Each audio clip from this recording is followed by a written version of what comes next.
है प्लीज बताओ। ओके, ठीक है। तो मैं देख रही हूँ जिन बच्चों ने सॉल्व किया उन्होंने किस तरीके से किया है। ओमकार ने आइटम्स को आइटरेट किया है, फिर काउंट किया है, ठीक है। सिमरन ने ठीक है, ओके। देखो यहाँ बेटा किस तरीके से करेंगे इस क्वेश्चन को।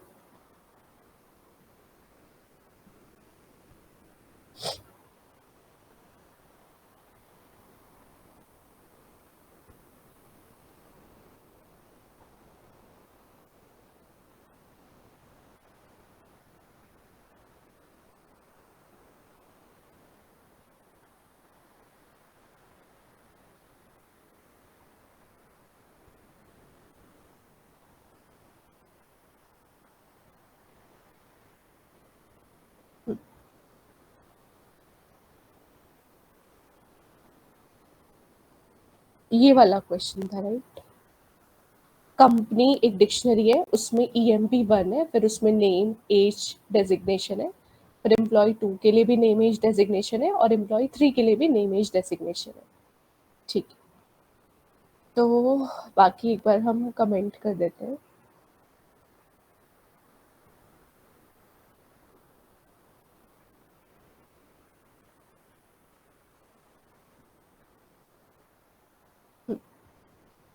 ठीक है, इसमें हमें क्या कैलकुलेट करना है, एवरेज एज निकालनी है, ठीक है। तो सबसे पहले हमें सबकी एज चाहिए होगी, तभी तो हम एवरेज एज निकाल पाएंगे, ठीक है। तो सबकी एज लेने के लिए हमें क्या करना पड़ेगा, एक लूप चलाना पड़ेगा, ठीक है।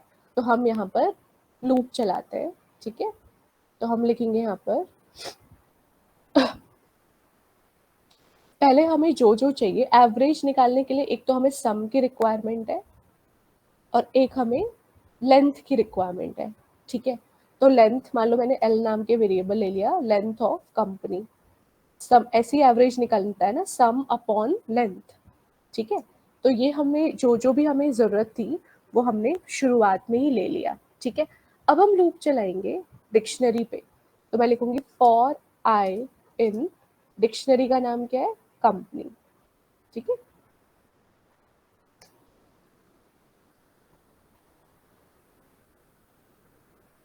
ठीक है, अब देखो, तो यहाँ पे मेरे को कौन सी वाली की चाहिए, कौन से वाले की वैल्यू चाहिए, एज की। बट एज मुझे डायरेक्टली नहीं मिलेगा, पहले मुझे EMP1 पे जाना होगा, फिर मुझे एज मिलेगा, राइट।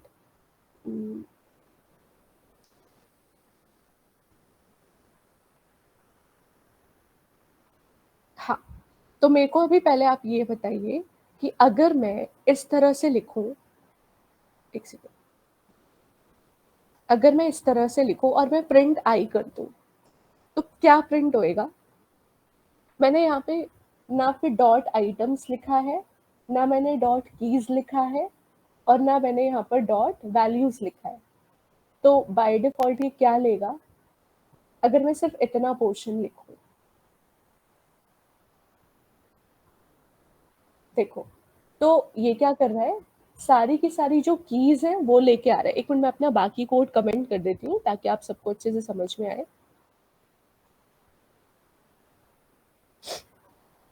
तो जिन्होंने अभी ज्वाइन किया है बेटा, ये कल वाला हम होमवर्क डिस्कस कर रहे हैं, जो मैंने डिक्शनरी में होमवर्क दिया था, आपको एवरेज एज निकालनी है। एक सेकेंड में,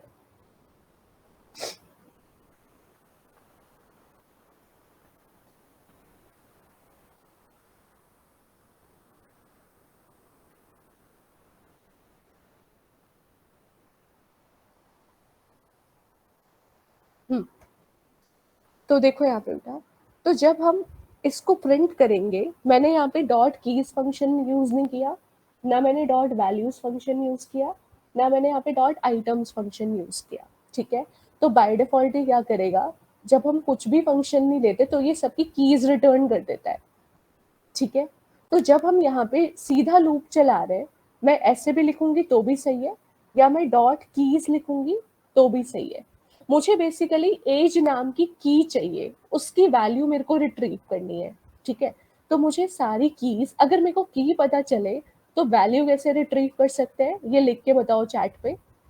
अगर आपको कोई की पता है डिक्शनरी की, तो आप उसकी वैल्यू कैसे गेट कर सकते हो, चैट पे लिखो। सिंपल क्वेश्चन है ये। मुझे एक की पता है किसी भी डिक्शनरी की, ठीक है, जैसे मान लो की है एज, ठीक है, तो किस तरह से हम उसकी वैल्यू पता करेंगे, लिख के बताओ। इसको छोड़ो, अभी इस क्वेश्चन को छोड़ो। एक सिंपल क्वेश्चन है कि हमारे पास एक डिक्शनरी है, उसकी मुझे की पता है और उस की पे वैल्यू क्या है वो रिट्रीव करना है मेरे को। हाँ, ब्रैकेट्स के अंदर पहले डिक्शनरी का नाम लिखेंगे, उसके बाद ब्रैकेट्स के अंदर एज लिखेंगे। यस, ठीक है। अब देखो, मैं अगर यहाँ पर मुझे क्या चाहिए, मुझे एज चाहिए, है ना। तो अगर मैं यहाँ पर लिखूंगी कि भाई कंपनी, ठीक है, और मैं अगर यहाँ लिख दूं एज, तो देखो बेटा एज यहाँ पे आ ही नहीं रहा है। क्यों? क्योंकि एज जो है वो EMP1 EMP2 EMP3 के अंदर है। तो जब नेस्टिंग होती है तो किस तरह से लिखना पड़ता है, ये देखो मैंने लिखा है, जब नेस्टिंग होती है तो पहले आउटर वाली की कॉल होती है, उसके बाद इनर वाली की कॉल होती है ना। तो अगर मेरे को सबकी एज चाहिए तो मुझे ऐसे लिखना पड़ेगा।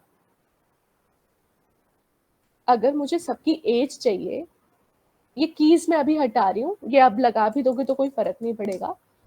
तो फॉर आई इन कंपनी, सारी की एक एक करके कहाँ पे आई, आई में। हमें हर की पे एज चाहिए, हमें हर की पे क्या चाहिए, एज चाहिए। और की यहाँ पर अब EMP2 नहीं रहेगी, की अब यहाँ पे क्या रहेगी, आई। आई क्यों लिखा, क्योंकि हर एक एज चाहिए ना। अगर आप EMP2 लिख दोगे तो सिर्फ EMP2 की एज आएगी, लेकिन मेरे को हर एक की एज चाहिए, EMP1 की भी एज चाहिए, EMP2 की भी, EMP3 की, एंड सो ऑन। तो मैं अब यहाँ पर क्या करूंगी, आई लिखूंगी, ठीक है। आई क्या है मेरा, एक एक करके सारी की। तो मतलब हर एक की के अंदर जो एक और की है एज, वो प्रिंट करो, ठीक है। करा के देखते हैं। तो हमारा आउटपुट क्या आना चाहिए, हमारा आउटपुट आना चाहिए 20, फिर आना चाहिए 23, फिर आना चाहिए 25। देखो आ रहा है 20, 23, 25, ठीक है।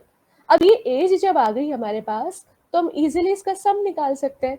तो मैं लिख दूंगी sum is equals to sum plus इसको सबकी एज को ऐड करते जाओ, ठीक है। अब आखिरी में ये हमें सम मिल गया, इस प्रिंट को मैं हटा रही हूँ, हमें प्रिंट की जरूरत नहीं है, हमें सम निकाल लिया। तो जब हमारे पास सम निकल गया तो हम एवरेज एज निकाल सकते हैं। तो मैं प्रिंट कर सकती हूँ एवरेज एज इज, क्या फॉर्मूला है, सम डिवाइड बाय लेंथ, यही फॉर्मूला होता है। चला के देखते हैं इसको।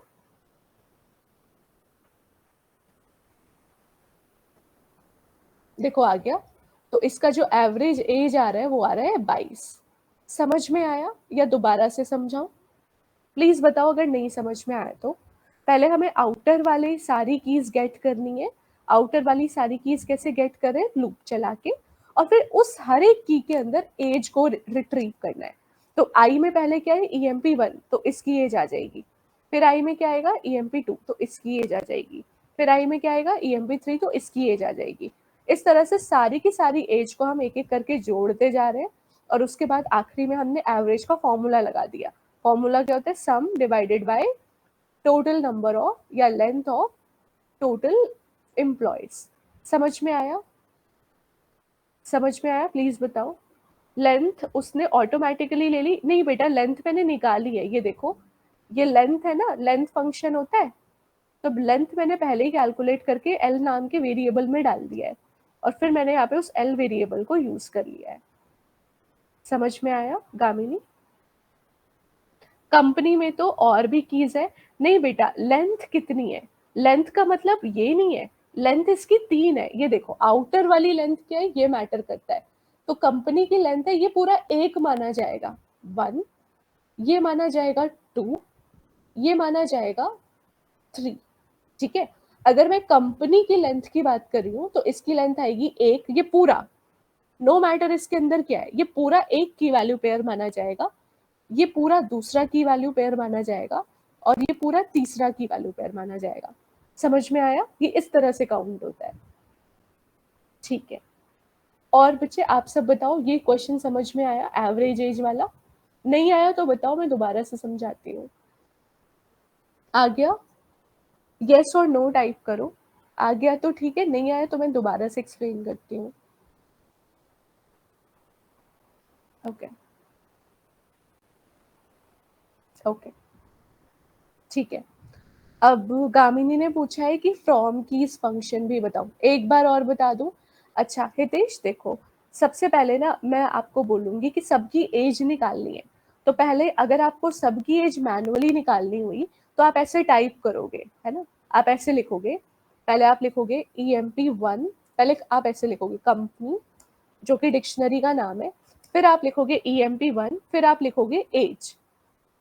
ठीक है, इससे क्या होगा, EMP1 की एज आ जाएगी, है ना? इसी तरह से अगर मेरे को EMP2 की एज चाहिए तो मैं यहाँ पर EMP2 की एज लिखूंगी, तो EMP2 की एज आ जाएगी, है ना? फिर अगर मैं यहाँ पर EMP3 लिख रही हूँ तो 3 की एज आ जाएगी। अब प्रॉब्लम क्या है, प्रॉब्लम ये है कि अगर यहाँ पे 100 एम्प्लॉय हो तो हम क्या ऐसे 1 2 3 4 ऐसे करके लिखते रहेंगे? नहीं ना। तो हमें ये वाला काम लूप में करना होगा। तो लूप में देखो, एज चेंज नहीं हो रहा, लेकिन ये EMP1 EMP2 EMP3 चेंज हो रहा है ना? तो ये EMP1 EMP2 EMP3 आएगा कहाँ से? कीज से। कल हमने फंक्शन पढ़ा था, कीज से कीज आ जाती है, वैल्यू से वैल्यू आ जाती है ना? तो जब हम यहाँ पर कीज फंक्शन का इस्तेमाल करेंगे, जब हम यहाँ पर कीज फंक्शन का इस्तेमाल करेंगे तो सारी की सारी कीज आ जाएंगी। तो देखो मैंने यहाँ पे कीज नहीं लिखा क्योंकि बाय डिफॉल्ट ये कीज ही ले लेता है, बट अगर मैं यहाँ पर कीज लिख भी दूंगी तो कोई फर्क नहीं पड़ेगा। तो मैंने क्या करा, एक एक करके कंपनी की की रिट्रीव कर ली आई में। तो आई में अपने आप आ जाएगा, पहले आ जाएगा EMP1, फिर आ जाएगा EMP2, फिर आएगा EMP3। तो एक एक करके उन सब आई के में से एज एक्सट्रैक्ट करी। देखो ये वाला पोर्शन चेंज हो रहा है, बट ये सेकंड वाला पोर्शन सेम है।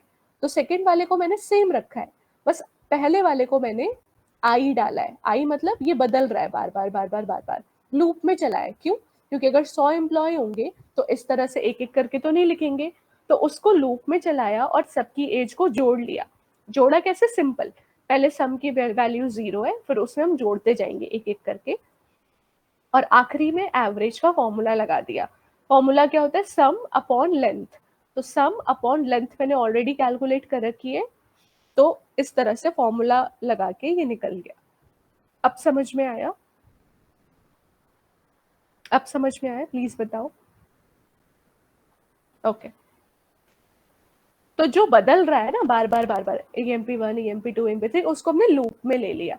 लूप में क्यों लिया? क्योंकि चलो 3 को तो आप नॉर्मली मैनुअली जोड़ सकते हो, बट अगर 1000 एम्प्लॉय हुए, 2000 एम्प्लॉय हुए, तो हमें लूप की जरूरत वहां पर पड़ेगी। हम एक एक करके नहीं लिख सकते वहां पे। ठीक है? ओके ठीक है। और कोई टास्क दिया था मैंने, या और कोई आप लोगों का डाउट है तो आप पूछ लो, फिर हम नया टॉपिक शुरू करते हैं। कोई क्वेश्चन जो नहीं समझ में आया? ये डिक्शनरी मैंने कल पढ़ाया था, आप लोगों ने घर जाके पढ़ा? कुछ घर पे पढ़ाई करी इसकी? कुछ रिवीजन करी? फ्रॉम कीज, हाँ फ्रॉम कीज बताती हूँ। देखो बेटा, फ्रॉम कीज का मतलब क्या होता है? सपोज करो आपके पास ना बहुत सारी, हाँ फ्रॉम कीज समझा रही हूँ। देखो बेटा, सपोज करो तुम्हारे पास ना बहुत सारी कीज है और सब में तुम्हें एक ही वैल्यू डालनी है। जैसे मान लो तुम एक डिक्शनरी बना रहे हो, ठीक है? तुमने एक डिक्शनरी बनाई और तुम उसमें ना बहुत सारी की डाल रहे हो, मान लो की 1 है, उसमें भी वैल्यू 10 है। तुम एक और की बना रहे हो, उसमें भी तुम 2 ही वैल्यू डालना चाहते हो, सॉरी 10। फिर तुम एक और की बना रहे हो, उसमें भी तुम सेम वैल्यू डालना चाहते हो, तो आपको बार बार टाइप करना पड़ेगा। ये समझ में आया? अगर हमें एक ही वैल्यू डालनी है हर एक की के अंदर, स्प्लिट बता दूं? हाँ ठीक है, अभी स्प्लिट भी बता देती हूँ। ओके, फ्रॉम कीज समझा रही हूँ।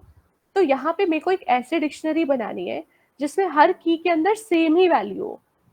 ठीक है? मतलब पहली की में भी 10, दूसरी की में भी 10, तीसरी की में भी 10। तो एक तो तरीका आप ऐसे मैनुअली लिखो जैसे मैंने लिखा है, दूसरा तरीका है फ्रॉम कीज का इस्तेमाल कर लो। फ्रॉम कीज का मतलब आप क्या करो, आप की अलग से डिफाइन कर दो। आप की जो है वो अलग से डिफाइन कर दो कि आपको क्या क्या चाहिए। तो यहाँ पे मैंने की का नाम दिया हुआ है XYZ AB, आप यहाँ पे कोई भी नाम दे सकते हो। ठीक है? तो ये क्या होगा, ये आपकी X नाम की की बन जाएगी, ये आपकी Y नाम की की बन जाएगी, ये आपकी Z नाम की की बन जाएगी, फिर आपकी A नाम की की बन जाएगी और B नाम की की बन जाएगी। फ्रॉम कीज फंक्शन हमारा डिक्शनरी का फंक्शन है, इसलिए मैंने इसे डॉट करके कॉल किया है। तो डिक्शनरी का एक फंक्शन होता है फ्रॉम कीज, जिसमें आप दो पैरामीटर पास करते हो। पहला पैरामीटर कीज कौन सी है, दूसरा पैरामीटर उस पर वैल्यू क्या डालनी है। तो ये क्या करेगा, रैप करेगा, ये x को उठाएगा, x में डाल देगा 1000, फिर ये y को उठाएगा, y में डाल देगा 1000, z को उठाएगा, z में डाल देगा 1000, फिर a में 1000 डाल देगा, b में भी 1000। और जब मैं अपनी डिक्शनरी को प्रिंट करूंगी तो ये कैसे प्रिंट होगा, हर एक की के साथ 1000 वैल्यू एसोसिएट करके आ जाएगी।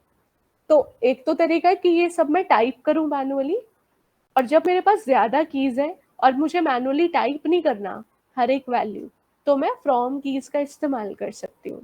समझ में आया बेटा, समझ में आया ये?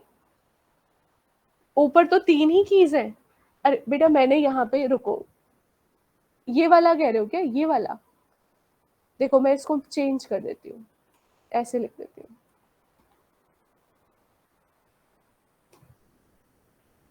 और ऊपर वाले को कमेंट कर देती हूँ। इससे इसको अभी छोड़ दो, आपके पास कीज कितनी भी हो सकती हैं, ठीक है, यहाँ पे कितनी भी कीज हो सकती है आपके पास, ठीक है। तो अब मैं बोल रही हूँ कि 5 की लो और हर एक की में 1000 वैल्यू डाल लो। आ गया? तो जो भी आप की स्पेसिफाई करोगे, पेयर बनाएगा, ये की 1 का पेयर बनाएगा 1000 से, फिर की 2 का पेयर बनाएगा 1000 से, फिर की 3 का पेयर बनाएगा 1000 से, एंड सो ऑन। जितनी कीज होंगी उन सबका 1000 से, या जो भी आप यहाँ पे वैल्यू डालोगे उसके साथ ये पेयर बना देगा। देखो आ गया, 5 डाला तो सबके अंदर 5 आ गया। समझ में आया? वैल्यूज अलग अलग हुई तो बेटा फ्रॉम कीज इस्तेमाल नहीं करना हमें। बीच की एक वैल्यू चेंज करनी हो और बाकी 1000 करनी हो तो बेटा मैनुअली चेंज कर सकते हो। आप ऐसे लिख सकते हो, आप ऐसे लिख सकते हो, जैसे कि अब ये 1000 मान लो आपने डाल दिया, ठीक है, अब आपने ये डाल दिया, अब आपको रिक्वायरमेंट आई कि सिर्फ की टू 2000 हो जाए, बाकी सारे 1000 ही रहे, तो फिर आप उसे मैनुअली करोगे। फिर आप लिखोगे इस तरह से, मैनुअली चेंज करोगे, ठीक है।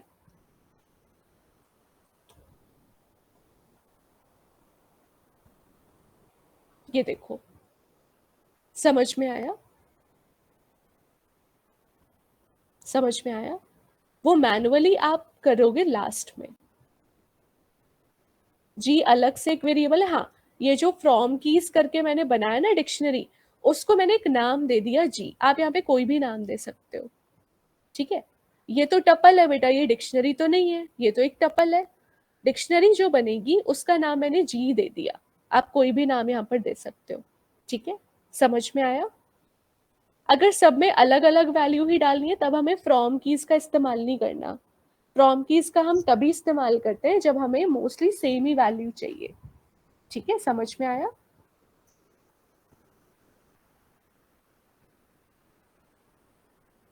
ओके,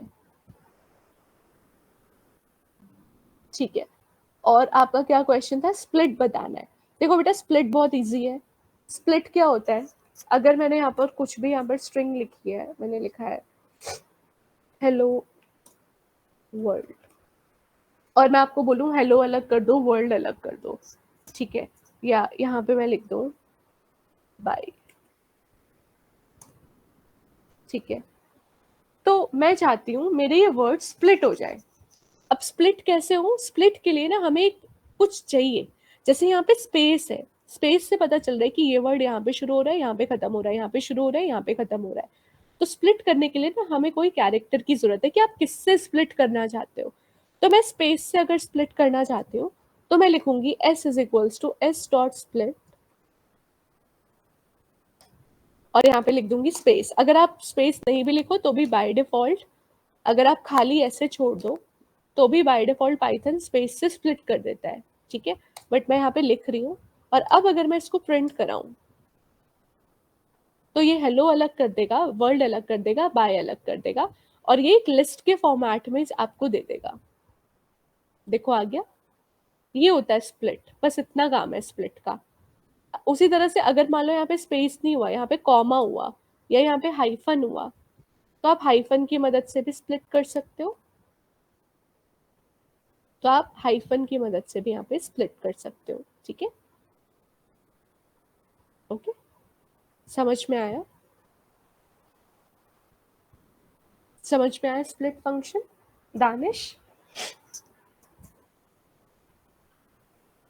अगर एक हाइफन और एक स्पेस हुआ, नहीं बेटा, जो स्प्लिट है ना वो एक बार में नहीं, हाँ स्प्लिट आपको 2 बार लिखना पड़ेगा, एक बार में एक ही स्प्लिट कर सकते हो।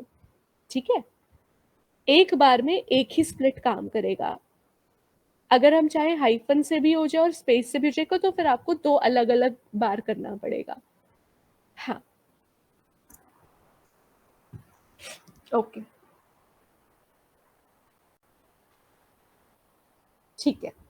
और कोई डाउट है किसी का तो पूछ लो, फिर हम नया टॉपिक शुरू करते हैं।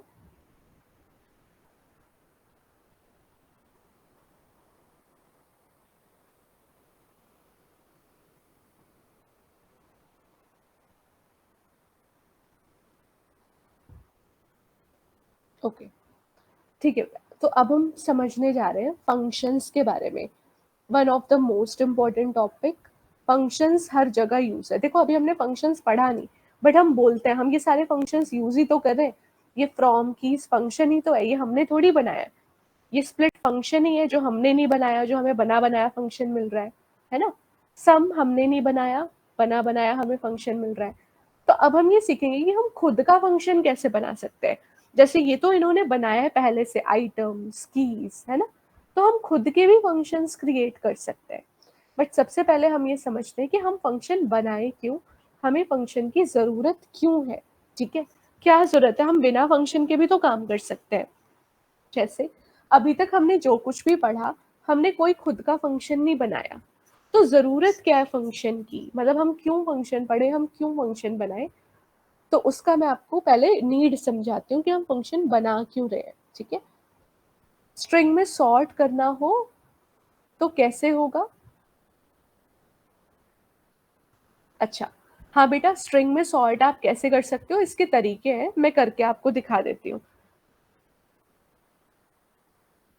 देखो, तो क्वेश्चन है कि स्ट्रिंग में हमें सॉर्ट करना है। ठीक है, मैं आपको ना आइडिया दे रही हूँ, एक बार आप थोड़ा सा आप सभी के सभी इम्प्लीमेंट करो।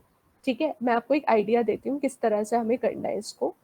ठीक है, तो देखो, सबसे पहले मान लो हम, अच्छा पहले मेरे को ये बताओ, हम लिस्ट को सॉर्ट कर सकते हैं? क्या हम लिस्ट को सॉर्ट कर सकते हैं? हम स्ट्रिंग पे सॉर्ट फंक्शन ही लगा सकते हैं, बट क्या हम लिस्ट को सॉर्ट कर सकते हैं, यस और नो? हाँ, लिस्ट पे सॉर्ट फंक्शन चलेगा, राइट? हाँ, तो हम एक काम करते हैं, हम ऐसे करते हैं। तो सपोज करो मेरी स्ट्रिंग है ACBED, मैं यहाँ पर इसको सॉर्ट करना चाहती हूँ। जब ये सॉर्ट होगा तो ये क्या आ जाएगा, ABCDEFG, है ना? इस तरह से सॉर्ट क्या होगा, अल्फाबेटिकल ऑर्डर में इसको सॉर्ट कर देगा, है ना?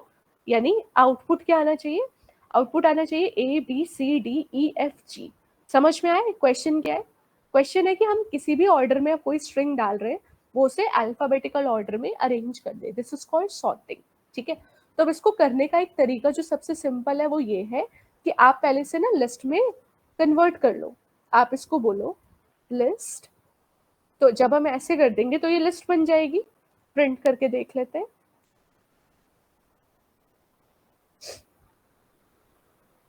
देखो आ गया, लिस्ट बन गई। अभी क्या थी हमारे पास, स्ट्रिंग। अब क्या बन, हाँ अब क्या बन गई, लिस्ट। बट अभी भी सॉर्टेड नहीं है ना? तो अब मैं यहाँ पर लिखूंगी, मैं यहाँ पर लिखूंगी s dot sort. Sort function क्या करेगा, इसको सॉर्ट कर देगा। और अब मैं देखती हूँ क्या ये सॉर्ट हो गया, हो गया, है ना? सॉर्ट हो गया। ठीक है, बट मुझे आउटपुट ऐसे नहीं चाहिए लिस्ट में, मुझे आउटपुट क्या चाहिए, स्ट्रिंग में, है ना? आउटपुट मुझे इस तरह से नहीं चाहिए। तो मैं यहाँ पर लिखूंगी, मैं एक दूसरा वेरिएबल भी ले सकती हूँ या मैं सेम वेरिएबल में भी काम कर सकती हूँ। तो मैं लिखूंगी जॉइन। याद है हमने जॉइन फंक्शन पढ़ा है? जॉइन फंक्शन क्या करता है, लिस्ट को स्ट्रिंग में कन्वर्ट कर देता है। हमारा आउटपुट लिस्ट में आ रहा था, हमें किस में चाहिए, स्ट्रिंग में चाहिए। अब हम प्रिंट करके देखते हैं एक्स को, हो गया सॉर्ट। समझ में आया? अब ये सॉर्ट होके मिल गया ना, हमने क्या डाला था, ए सी बी ई, और अब ये सॉर्ट हो गई हमारी स्ट्रिंग। समझ में आया? ये प्रिंट वाला मैं हटा देती हूँ, ठीक है।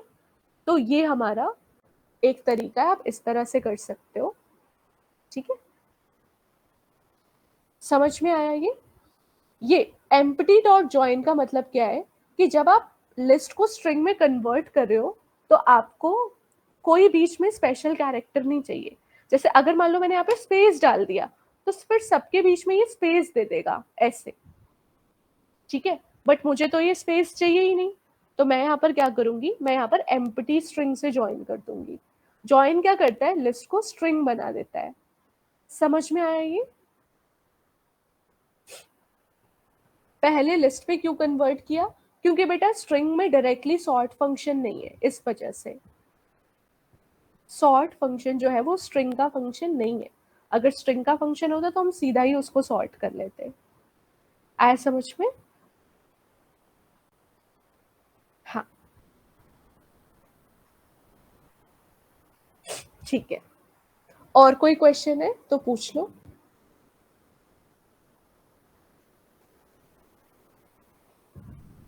अच्छा मुझे ये बताओ, असाइनमेंट का क्या हुआ? सब लोग यहाँ पे लिखो, किसने कितना कितना किया है। I want every one two answer. यहाँ पे 11 स्टूडेंट्स, कितने स्टूडेंट्स है, 19 स्टूडेंट्स है, 18।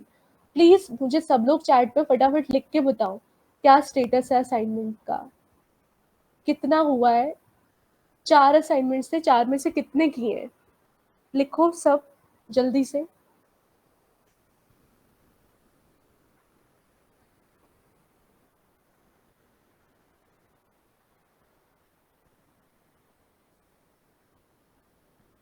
बताओ बच्चे, इसी फिर उसके हिसाब से मैं आपको टाइम दूंगी ना। हाँ ओमकार, आपका मेरे को मिल गया, वेरी गुड।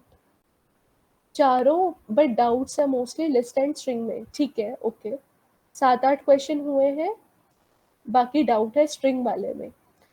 तो बेटा कल मैं डाउट ले लूंगी, ठीक है। लास्ट वाला नहीं किया, ओके। बाकी I want everybody to answer. कुछ क्वेश्चंस में डाउट है, ओके। लिस्ट में डाउट है, ठीक है। तो जो डाउट है वो मैं कल ले लूंगी।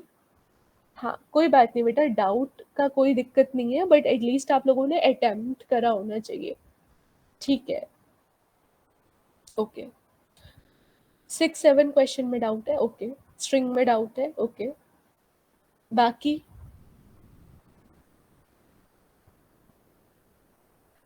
और किस किस ने अटेम्प्ट ही नहीं किया, बिल्कुल। किस किस ने ओपन तक नहीं किया। कुछ क्वेश्चन हुए बाकी नहीं हुए, ओके ठीक है। चलो तो कल मैं क्लास जो लूंगी वो मैं डाउट क्लास ही लूंगी, तो जो क्वेश्चंस आप लोगों से नहीं हुए हैं वो क्वेश्चंस हम लोग कल डिस्कस करेंगे, ठीक है। उसके बाद फिर कल जब हमारा ये डाउट सेशन हो जाएगा, उसके बाद फिर कब तक दोगे असाइनमेंट चारों? वेंसडे तक दे दोगे? बताओ वेंसडे या थर्सडे? कल मैं डाउट क्लास ले लूंगी, तो जो भी आपको क्वेश्चंस नहीं आए वो आप कल मुझसे पूछ लेना। वेंसडे ओके, ठीक है। तो वेंसडे सबमिट कर देना। और बेटा आप लोगों ने पुराने वाला असाइनमेंट क्यों नहीं दिए? मेरे पास सिर्फ 6-7 बच्चों के असाइनमेंट्स आए हैं, ऐसा क्यों है? बाकी सब बच्चे क्यों नहीं दे रहे हैं, क्या हो गया है बताओ। यहाँ पे अभी 18 स्टूडेंट्स हैं, मेरे पास 18 असाइनमेंट्स नहीं आए हैं। क्यों नहीं दिया, क्या हुआ? समझ में नहीं आया, क्या प्रॉब्लम है बताओ।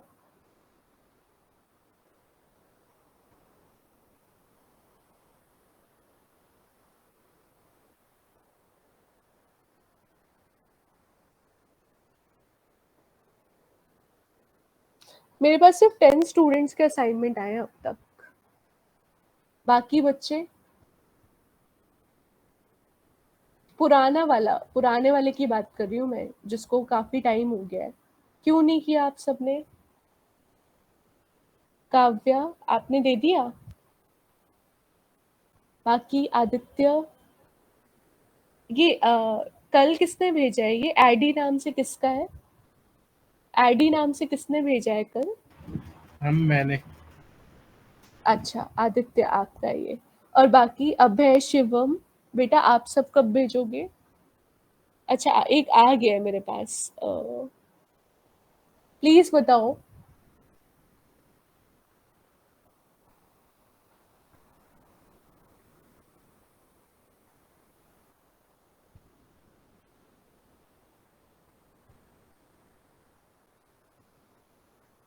ओके, तो प्लीज इसको भेज देना, ठीक है, करके। और बाकी ये वाला जो असाइनमेंट अभी 4 क्वेश्चंस वाला, ये वेडनेसडे तक सबमिट कर देना, ठीक है। तो अभी हम आगे का टॉपिक पढ़ते हैं, फंक्शंस। तो मैं आपको ना एक प्रॉब्लम स्टेटमेंट देती हूँ, ठीक है। उसमें हम ये समझेंगे कि हम फंक्शन क्यों पढ़ रहे हैं, हमें फंक्शन की जरूरत क्यों है, ठीक है। तो मैं यहाँ पर फाइल बनाती हूँ फंक्शंस के नाम से।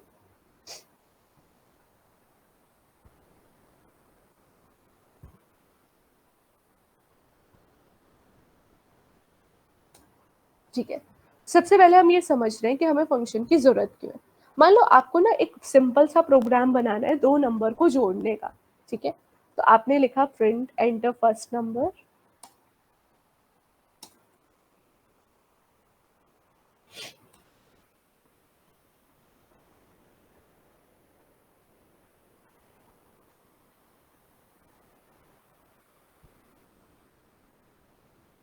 फिर आपने बोला एंटर सेकेंड नंबर।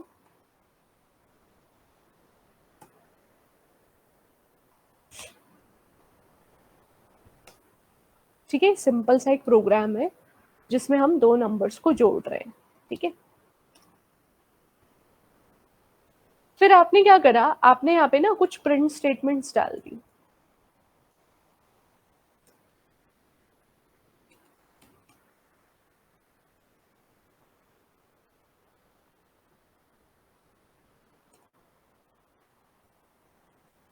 मतलब आपने यहाँ पे कोई टास्क परफॉर्म कर दिया, चाहे वो प्रिंट का टास्क है, चाहे वो कोई भी टास्क है।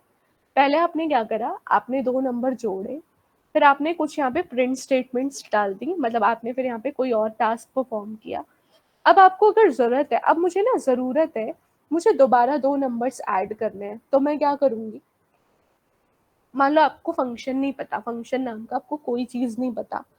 अब आप मेरे को बताओ, मुझे पहले दो नंबर जोड़ने हैं, फिर मुझे ABCD प्रिंट करना है, फिर मुझे दोबारा से दो नंबर जोड़ने हैं, क्या करना पड़ेगा? बताओ चैट पे।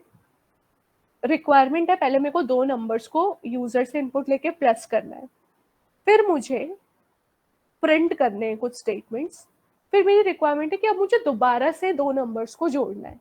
क्या करूं, बताओ कैसे करोगे इस कोड को? क्वेश्चन समझ आया? पहले दो नंबर्स को जोड़ना है, जो कि मैंने जोड़ने का कोड लिख दिया। फिर मेरे को क्या करना है, कुछ स्टेटमेंट्स प्रिंट करानी है, वो भी मैंने कर दी। अब मुझे क्या करना है, मुझे दोबारा से रिक्वायरमेंट है कि मेरे को दो नंबर्स को जोड़ना है। अब क्या करूं, बताओ, बोलो।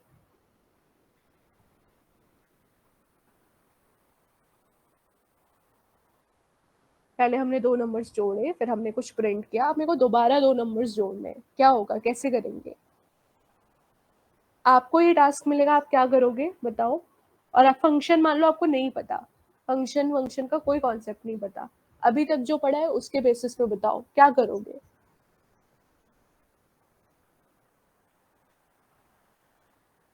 फॉर लूप नहीं बेटा, फॉर लूप जो है ना वो कंटिन्यूअसली चलता है, हमें कंटिन्यूअसली काम नहीं करना। पहले मेरे को एक काम करना है, फिर मेरे को दूसरा काम करना है, फिर मेरे को वही काम दोबारा से करना है। लूप तो कंटिन्यूअस होता है ना, लूप में तो ऐड होता ही जाएगा, होता ही जाएगा, होता ही जाएगा। बट मेरी ये रिक्वायरमेंट नहीं है, पहले मेरे को जोड़ना है, फिर मेरे को कोई और काम करना है, फिर मुझे जोड़ना है, फिर कोई और काम करना है। दो लूप से, बेटा लूप क्यों यूज करेंगे, दो नंबर को जोड़ने में लूप कैसे यूज होगा? हाँ यस काव्या, वेरी गुड। वापस से हमें सेम कोड लिखना पड़ेगा। देखो 2 नंबर को जोड़ने के लिए तो हमें लूप की जरूरत है ही नहीं, है ना।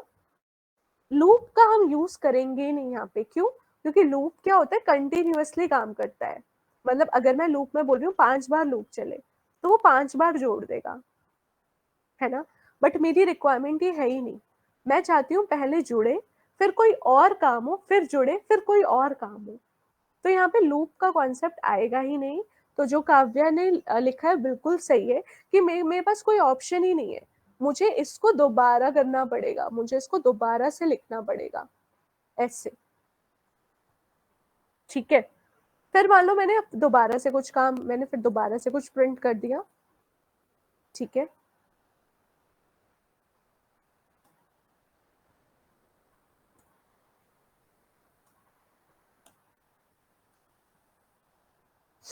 ठीक है, मैंने यहाँ पे क्या करा, दोबारा से कुछ लिखा। अब मुझे दोबारा से रिक्वायरमेंट आई कि मेरे को 2 नंबर्स को जोड़ना है। अब मुझे दोबारा से ये कोड कॉपी पेस्ट करना पड़ेगा यहाँ पे। लूप से ये प्रॉब्लम सॉल्व नहीं होगी। क्यों नहीं होगी? क्योंकि लूप कंटिन्यूअस चलता है, लूप रुकता नहीं है किसी के लिए, है ना। लूप तो पहले 1 बार चलेगा, 2 बार चलेगा, 3 बार चलेगा, जितनी बार भी आप उसको चला रहे हो। बट ये लूप वाला काम नहीं है ना। क्योंकि मेरे को पहले टास्क के बाद कुछ और करना है, फिर दूसरे टास्क के बाद कुछ और करना है, फिर तीसरे टास्क के बाद कुछ और करना है। तो अगर मेरे को 3 बार रिक्वायरमेंट आई अपने कोड में 2 नंबर को जोड़ने की, तो आप देख रहे हो मेरा कोड कितना रिपीट हो रहा है। इसके अलावा मेरे पास कोई ऑप्शन भी नहीं है। ये समझ में आया? बताओ। अगर हमारे पास जितना अभी तक हमने पढ़ा है उस हिसाब से अगर हमें ऐसा कोड लिखना है तो यही तो तरीका है जैसे मैंने लिखा है। सेम ही बार बार आपको लिखना पड़ेगा, इतना समझ में आया? कोई और तरीका नहीं है। लूप क्यों नहीं यूज करेंगे ये समझ में आया? क्योंकि लूप कंटिन्यूअस चलता है। अगर आपको कंटिन्यूअसली काम करना है तब उसके लिए लूप ठीक है। बट यहाँ पर कंटिन्यूअसली काम नहीं हो रहा। यहाँ पे एक टास्क के बाद दूसरा टास्क हो रहा है, फिर कुछ और हो रहा है। तो अब यहाँ पर क्या प्रॉब्लम आ रही है? इस कोड में प्रॉब्लम क्या है ये बताओ। देखो ये कोड चलेगा, है ना, ऐसा नहीं कि नहीं चलेगा। अगर मैं इसको रन करूं,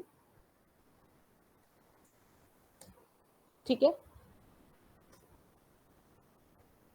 ये चल रहा है, परफेक्टली चल रहा है। बट क्या आपको ये कोड देखने में अच्छा लग रहा है? क्या प्रॉब्लम है इसके अंदर?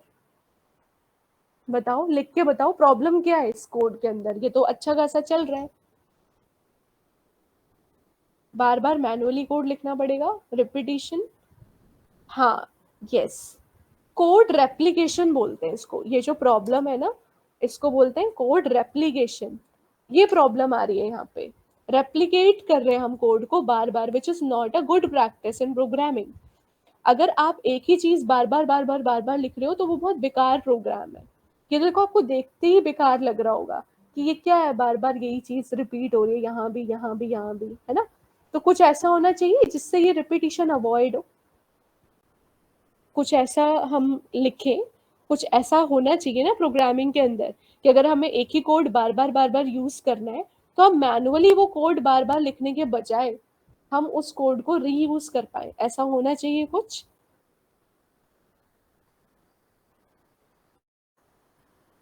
हाँ, तो बस यही ना काम है फंक्शन का, और कोई काम नहीं है फंक्शन का। तो फंक्शन हम इसीलिए बना रहे हैं ताकि हम एक बार जो फंक्शनैलिटी डाल दें वो बार बार हमें लिखना ना पड़े हर जगह। हम एक बार कोड डाल के छोड़ दें और उसके बाद हमें जब भी उस कोड का इस्तेमाल करना है कहीं भी, तो हम उस कोड का इस्तेमाल कर पाए। जैसे देखो, ये जो फंक्शंस बने हुए हैं पहले के, ये सॉर्ट फंक्शन जो पहले से बना हुआ है ना, यहाँ पर हम क्या करें, इसका इस्तेमाल कर रहे हैं, है ना। यहाँ पर हम क्या करें, इसको कॉल करें, इसका इस्तेमाल कर रहे हैं। तो मैं चाहती हूँ कि मैं फंक्शन बना के रख दूं और जब भी मुझे उसकी जरूरत है मैं उसे यूज कर लूँ। तो अब इस क्वेश्चन का सॉल्यूशन क्या है? ये जो प्रॉब्लम है इतनी बड़ी, इसका सॉल्यूशन है कि आप एक फंक्शन बनाओ। फंक्शन बनाने का तरीका होता है, पहले हम लिखते हैं डेफ। सबसे पहले हम ना फंक्शन के बारे में पढ़ लेते हैं कि फंक्शन होता क्या, व्हाट इज अ फंक्शन। तो फंक्शन एक ब्लॉक ऑफ कोड है, कुछ नहीं है। ठीक है, व्हाट इज अ फंक्शन? तो function is a block of code.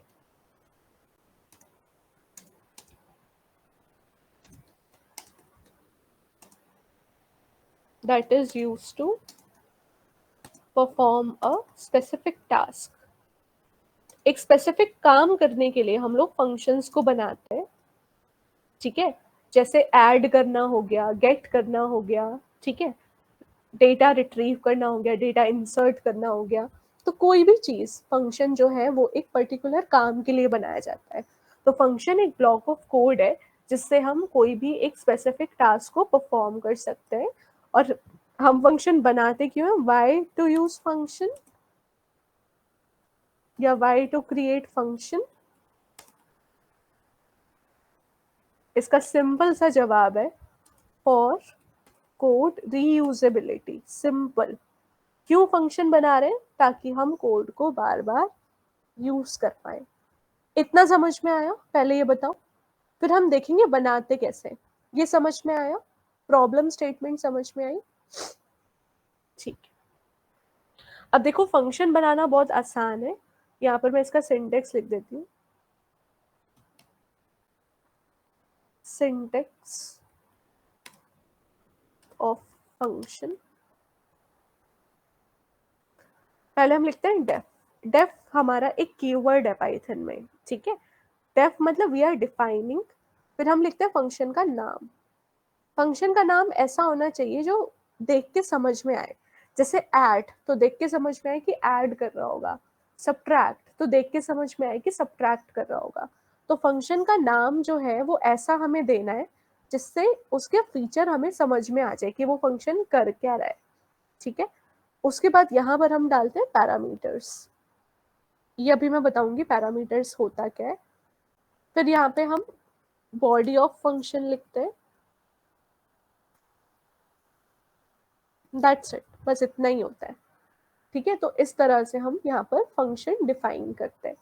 तो अब ये जो कोड मेरा रिपीट हो रहा है बार बार बार बार बार बार, इसको मैं एक फंक्शन में डाल देती हूँ। तो मैं यहाँ पर लिखती हूँ डेव, ठीक है।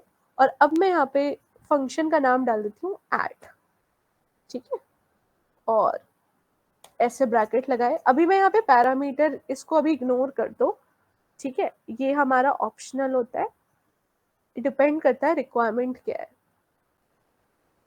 तो अभी मैं यहाँ पे ब्रैकेट के अंदर कुछ भी पास नहीं कर रही। अब मैंने क्या करा, ये जो मेरा कोड था बस इसको उठा के इस फंक्शन के अंदर डाल दो ऐसे।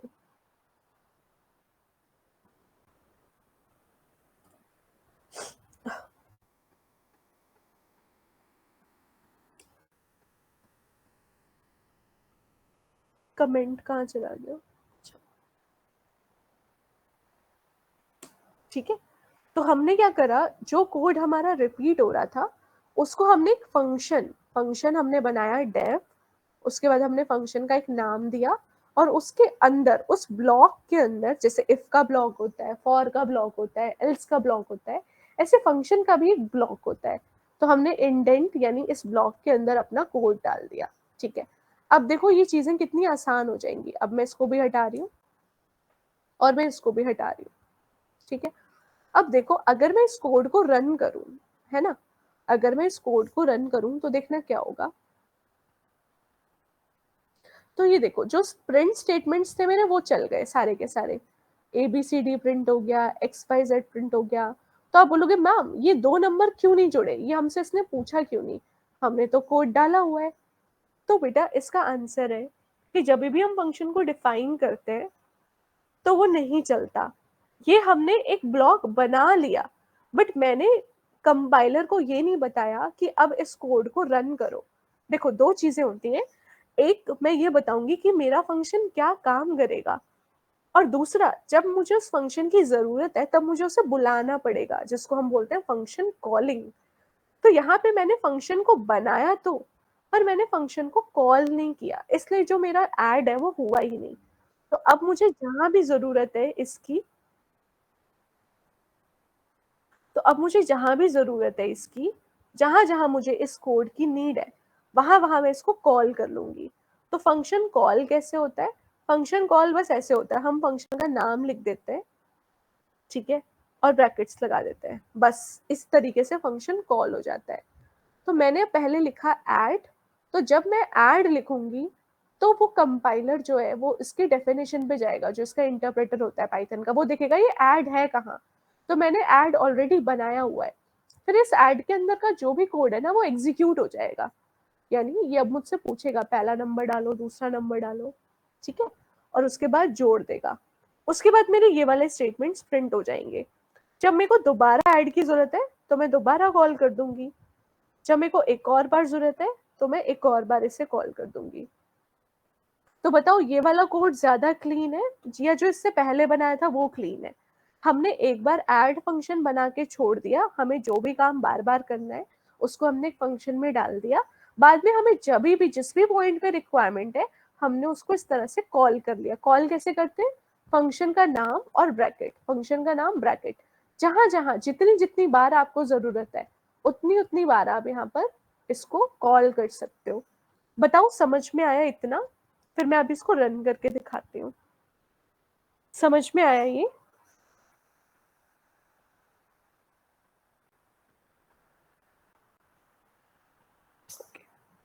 ओके। तो बेटा फंक्शन में हम दो काम करेंगे, पहला हम फंक्शन को डिफाइन करेंगे यूजिंग डेफ कीवर्ड, और दूसरा हम फंक्शन को कॉल करेंगे। जब हम फंक्शन को खाली डिफाइन कर देंगे तो उससे कुछ नहीं होता, हमारा कोड तभी एग्जीक्यूट होगा जब हम फंक्शन को कॉल करेंगे। अब देखना, अब यहाँ पर अब देखो आया, तो क्योंकि मैंने 3 बार कॉल किया है ये ऑर्डर में कॉल होगा, फिर ये प्रिंट हो गया, फिर मैंने दूसरा नंबर डाला, आया? अब समझ में आया? और आप यहाँ पे इसको कितनी भी बार कैसे भी कॉल कर सकते हो, ठीक है? तो ये हमारा फंक्शन है ऐड का, ठीक है? चलो अब आप एक काम करो, आप मेरे को, मैं यहाँ पे क्वेश्चन टाइप कर रही हूँ चैट पे, ये वाला क्वेश्चन करके दिखाओ। समझ में आ गया फंक्शन कैसे बनाएंगे? अब डिफाइन करके ही कॉल करते हैं क्या? बेटा पहले आपको डिफाइन करना पड़ेगा, जब तक आप डिफाइन नहीं करोगे तब कॉल नहीं कर पाओगे। कॉल आप कभी भी कर सकते हो, ठीक है? अगर आप यहाँ पे कॉल नहीं करना चाहते, आप बाद में सारे कॉल करना चाहते हो तो आप बाद में भी कर सकते हो, ऑर्डर हमारे ऊपर डिपेंड करता है, ठीक है? मैं यहाँ पर कॉल कर देती हूँ, तो पहले ये सारे प्रिंट हो जाएंगे, उसके बाद मुझसे 2 बार पूछेगा।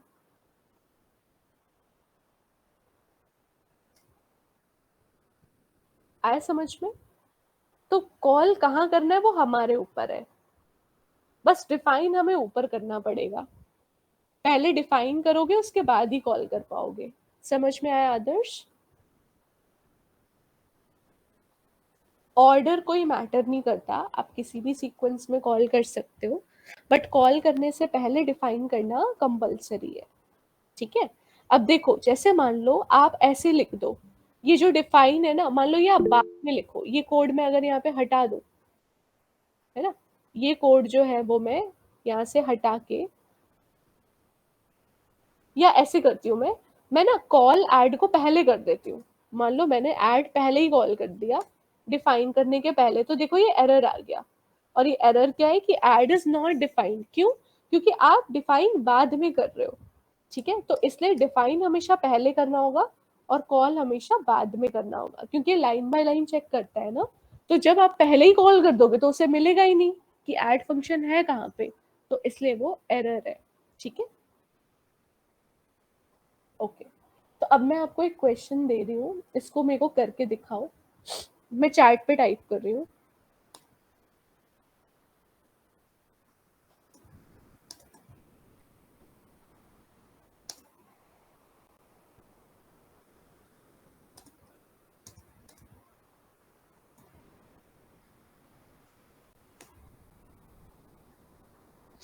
हमें एक नंबर की पावर कैलकुलेट करनी है, तो पावर कैलकुलेट करने के लिए आपको 2 चीजें पता होनी चाहिए, एक बेस और एक एक्सपोनेंट, है ना? पहले आपको पता करना होगा कौन किसकी पावर निकालनी है, फिर आपको ये पता करना होगा क्या पावर निकालनी है, तो ये दोनों आपको यूजर से लेना है। ट्राई करो और इस कोड को बनाओ और मुझे यहाँ पे चैट पे दिखाओ। हमें power of a number calculate करना है, जिसमें हमें बेस भी यूजर से लेना है और एक्सपोनेंट क्या होगा वो भी हमें यूजर से लेना है। पावर ऐसे ही निकलती है ना, जैसे 10 की पावर 5 निकालना है तो 10 होता है बेस, 5 होता है एक्सपोनेंट। ठीक है, करके दिखाओ मुझे ये क्वेश्चन, चैट पे टाइप करना जिसका जिसका हो जाए।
हाँ सही है गामिनी, सही है बेटा।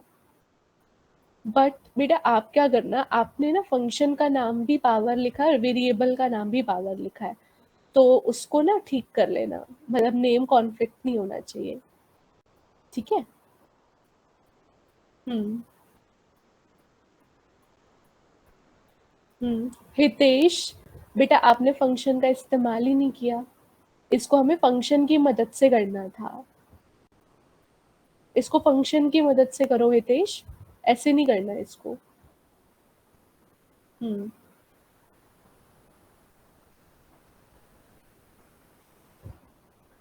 Amit, c is equals to print a b नहीं आएगा, c की जरूरत ही नहीं है। a इक्वल टू आएगा, b इक्वल टू आएगा, प्रिंट के पहले c इक्वल टू नहीं आएगा, सीधा प्रिंट a पावर b, बस। ठीक है। हम्म।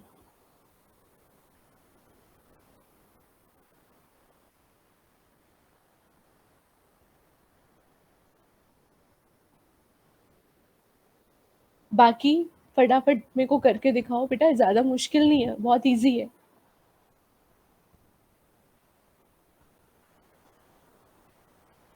हम्म। और फिर इस फंक्शन को कॉल करेंगे, है ना।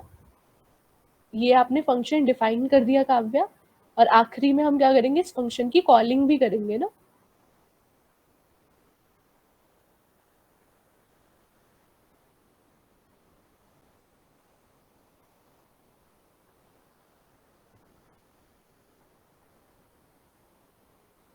हम्म।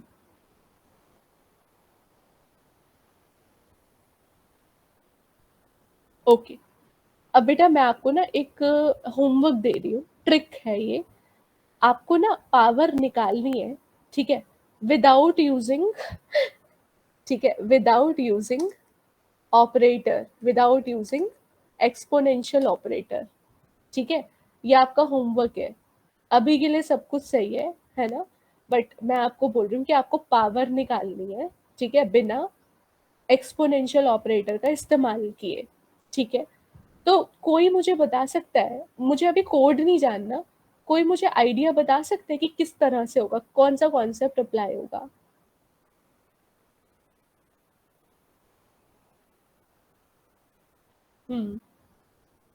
Very good Amit, yes. हाँ, फॉर का लूप यूज होगा, या वाइल का भी आप इस्तेमाल कर सकते हो, लूप का इस्तेमाल करेंगे। गुड। क्यों? क्योंकि अगर 12 की पावर 5 निकालना है तो कितनी बार लूप चलेगा, कितनी बार मल्टीप्लीकेशन हो रही है? देखो, पावर निकालने में सिर्फ मल्टीप्लीकेशन हो रही है ना? कितनी बार मल्टीप्लाई हो रहा है? जैसे अगर 12 की पावर 5 निकालनी है तो कितनी बार मल्टीप्लाई हो रहा है? 5 टाइम्स। अगर 12 की पावर 10 निकालनी है तो 12 कितनी बार मल्टीप्लाई हो रहा है? हाँ, तो इसका मतलब लूप चल रहा है। लूप बेस पे चलेगा कि एक्सपोनेंट पे चलेगा? जो आप लूप चलाओगे वो बेस पे चलाओगे कि एक्सपोनेंट पे चलाओगे?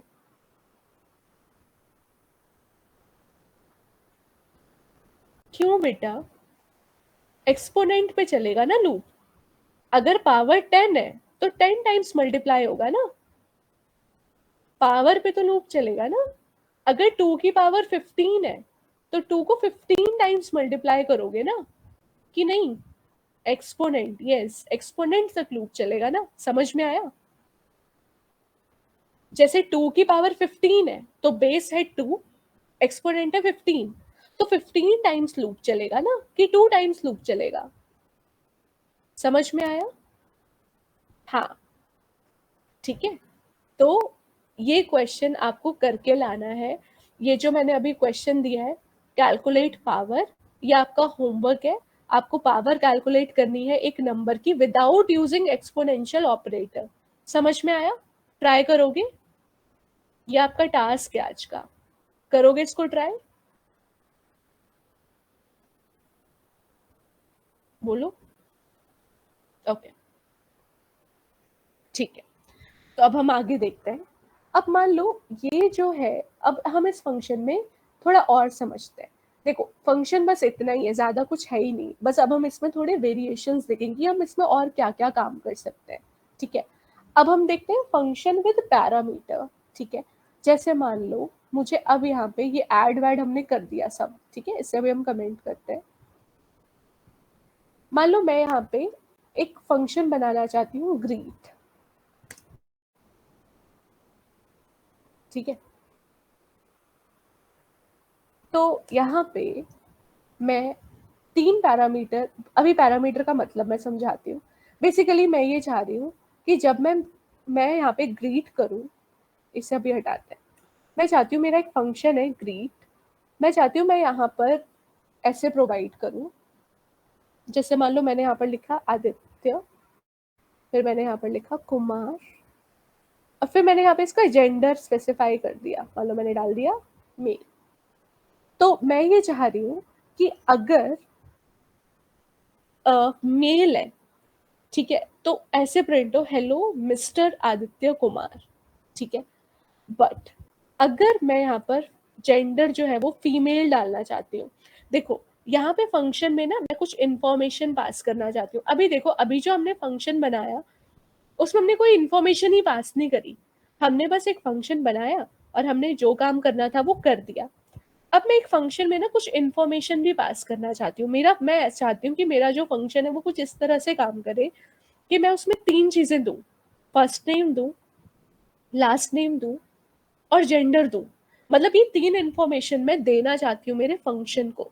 अब बात आती है कि हम इन्फॉर्मेशन दे क्यों रहे हैं फंक्शन को, तो इसको समझते हैं। सपोज करो फंक्शन क्या है, फंक्शन बेसिकली आप फंक्शन को काम करने के लिए इस्तेमाल कर रहे हो। ठीक है, आप फंक्शन जो है वो आपका काम करके देगा। ठीक है, ऐसे होता है। फंक्शन क्यों हम बना रहे हैं? ताकि वो हमारा काम करे और हमें आउटपुट दे। सिंपल, हम फंक्शन इसलिए बना रहे हैं। बट अगर मैंने एक फंक्शन बनाया ऐड, ठीक है, अगर मैंने एक फंक्शन बनाया ऐड, तो ये ऐड फंक्शन को मैं बोल रही हूँ कि मुझे ऐड करके दो। ठीक है, तो ये मुझसे पूछेगा नहीं कि क्या ऐड करना है, मुझे इसको इन्फॉर्मेशन तो देनी पड़ेगी ना कि ऐड करना क्या है। वो इन्फॉर्मेशन या तो यूजर इनपुट डाले या मैं खुद से मैनुअली इनपुट डालूं, बट अगर मैं इस ऐड को ये बताऊंगी ही नहीं कि क्या ऐड करना है, तो क्या ये ऐड कर देगा अपने आप? बताओ। तो आप फंक्शन को कोई इंफॉर्मेशन जब पास करोगे और आप चाहते हो उस इंफॉर्मेशन के बेसिस पे कुछ काम हो, है ना? अब जैसे मैंने बोला कि भाई प्रिंट कर दो, तो क्या प्रिंट करे वो तो बताओ। इंटीजर प्रिंट करना है, स्ट्रिंग प्रिंट करना है, लिस्ट प्रिंट करना है, कुछ तो बताओ प्रिंट करना क्या है, तभी तो प्रिंट होगा। मैंने सीधा बोल दिया प्रिंट कर दो भाई, अब प्रिंट करना क्या है वो तो बताएंगे हम। तो सिंपली अगर मैं यहाँ पर एक फंक्शन को कोई इंफॉर्मेशन दूं कि भाई ये प्रिंट करो, तो वो जो इंफॉर्मेशन है उसको बोला जाता है आर्ग्यूमेंट्स। ठीक है, जैसे कि मैं यहाँ पर बोल रही हूँ कि भाई ग्रीट करो तुम फर्स्ट नेम से और लास्ट नेम से, और आप सैल्यूटेशन लगाओ मिस्टर अगर मेल है तो, और अगर आप सैल्यूटेशन लगाओ मिस अगर फीमेल है तो। और मैंने यहाँ पर लिख दिया मान लो सानिया मिर्जा, ऐसे लिख दिया। ठीक है, तो मैं ये यहाँ पर बोल रही हूँ कि भाई मैं जब भी मेरा ग्रीट नाम का फंक्शन मैं बनाऊंगी, तो वहां पे मैं 3 इंफॉर्मेशन उसको दूंगी, फर्स्ट नेम, लास्ट नेम और जेंडर। और मैं चाहती हूँ डिपेंडिंग ऑन जेंडर वो क्या करे, ग्रीट करे। मान लो अभी हम यहाँ पे जेंडर पास ही नहीं कर रहे, मैं चाह रही हूँ बस ये मुझे ग्रीट करके दे दे। तो अब हम यहाँ पे देखो जब ग्रीट फंक्शन बनाएंगे, ठीक है, तो अब मैं यहाँ पे ना 2 इंफॉर्मेशन पास कर रही हूँ। पहली इंफॉर्मेशन भी स्ट्रिंग है, दूसरी इंफॉर्मेशन भी स्ट्रिंग है। पहला क्या है फर्स्ट नेम, दूसरा क्या है लास्ट नेम। तो मैं यहाँ पर अब 2 वेरिएबल लूंगी, एक एफ नेम और एक एल नेम। इस वेरिएबल का नाम आप कुछ भी रख सकते हो। ठीक है, तो पहला जो आपने डेटा पास किया है वो एफ नेम में कॉपी हो जाएगा, और जो दूसरा डेटा आपने पास किया है वो एल नेम में कॉपी हो जाएगा। ये ऐसे काम करता है। ठीक है, तो पहला डेटा आपका एफ नेम नाम के वेरिएबल में कॉपी हो गया, दूसरा आपका एल नेम नाम के वेरिएबल में कॉपी हो गया। ओके, अब अब हमें क्या करना है, प्रिंट करना है। तो मैं लिखूंगी प्रिंट, पहले आपको प्रिंट करना है हेलो, आपको ग्रीट करना है तो पहले आप लिखोगे हेलो। ठीक है, उसके बाद आप यहाँ पर लिखोगे फर्स्ट नेम एल नेम, है ना, कॉमा करेंगे तो ये क्या करेगा, प्रिंट करा देगा। चला के देखते हैं इस कोड को। अब इस कोड को मैंने 2 बार कॉल किया है, एक बार आदित्य कुमार के लिए और एक बार सानिया मिर्जा के लिए। चला के देखते हैं इसको, देखो आ गया। तो एक बार जब ये चला, पहला जब कॉल हुआ, तो फर्स्ट नेम में गया आदित्य, एल नेम में गया कुमार, और प्रिंट हो गया हेलो आदित्य कुमार। जब मैंने दूसरी बार कॉल किया तो एफ नेम में गया सानिया, एल नेम में गया मिर्जा, और आउटपुट आ गया हेलो सानिया मिर्जा। इतना समझ में आया ये जो हम डेटा पास कर रहे हैं? अब ये ऐसा नहीं होना चाहिए कि यहाँ पे तो मैं 2 इंफॉर्मेशन पास कर रही हूँ और यहाँ पे मैंने यहाँ पे कुछ और डाल दिया। मान लो मैंने अब यहाँ पे जेंडर डाल दिया, तो अब जेंडर तो मैं पास ही नहीं कर रही हूँ, है ना? तो अब अगर मैं इसको रन करूंगी तो एरर आएगा। क्यों? क्योंकि आप 2 इंफॉर्मेशन पास कर रहे हो और आप यहाँ पे 3 इंफॉर्मेशन एक्सपेक्ट कर रहे हो, तो ये गलत है। ठीक है, जितनी इंफॉर्मेशन आप पास कर रहे हो उतनी। ग्रीट का क्या मतलब है बेटा, ग्रीट बस एक नाम है।